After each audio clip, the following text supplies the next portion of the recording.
Iya, jadi kami itu memang pernah mendapatkan banyak pertanyaan terkait hal tersebut. Jadi Iya. kita memang sudah melakukan penelusuran baik secara manual maupun secara digital karena sekarang ini kan sistem di Kementerian Ristek Dikti, di Dikti Saintek ya, terutama Iya. di pendidikan tinggi, itu semua sebagian besar, kira-kira mungkin 80-90% itu alumni-alumni sekarang itu terdigitalisasi. Iya, Jadi betul. kita sebenarnya bisa melakukan pelacakan secara Iya. digital. Nah, kita sudah melakukan pelacakan itu dan di dalam database kita Tidak ada tidak ada nama tersebut yang nama tercatat. Kristia Nama Kristia Budiarto Budiarto itu walaupun ya DD. dia sebagai DD. alumni dari Unhas Unhas. gitu.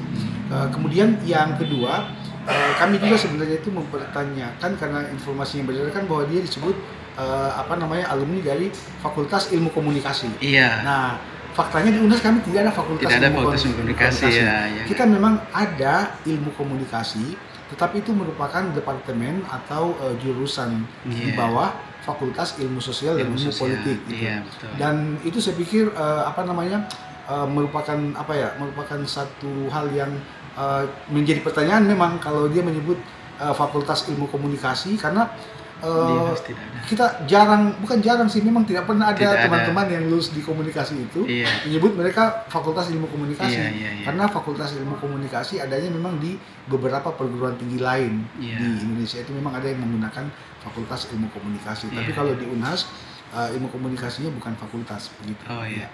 Terus terkait apakah ada jalur hukum, langkah hukum yang mau dari Unhas sendiri bagaimana, Kak?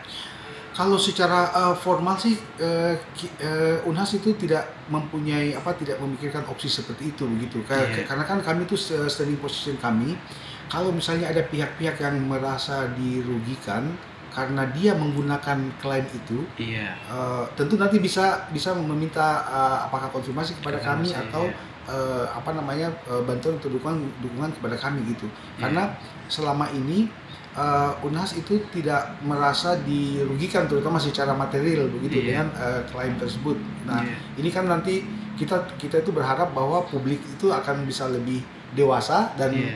apalagi tadi untuk mengecek seseorang alumni Iya, gampang. itu bisa dilakukan sebenarnya oleh siapa saja. Iya, iya, Di iya. portal pangkalan data Dikti itu Iya. bisa diakses terbuka dan kita bisa melihat apakah Iya. seseorang itu betul dia alumni dari perguruan tinggi itu atau bukan begitu. Nah, kalau Iya. misalnya dia ternyata bukan, nah nanti kita serahkan kepada publik bagaimana persepsinya atau penerimaannya terhadap isu tersebut. Oke. Satu lagi, Kak. Berarti Unhas tidak merasa dirugikan dari kasus ini, Kak? Ya, sampai saat ini sih kita memang ini karena ya secara formal sih kita tidak merasa entahlah, kecuali kalau misalnya dia Belum dirugikan. melakukan kejahatan Iya. misalnya dan menggunakan diri atau mengklaim diri sebagai alumni Unhas lalu Iya. dengan klaim tersebut itu membantu dia dalam melakukan tindakan kejahatan, tentu Iya. mungkin Iya, isunya lain gitu. beda Tapi lagi, iya. kita tentu tidak bisa berandai-andai. Kita iya. melihat bahwa sampai saat ini belum ada sesuatu yang kira-kira signifikan merugikan Unhas yang membuat kita harus mengambil langkah-langkah hukum. Oke, cukup, Kak. Makasih Ya. banyak, Kak.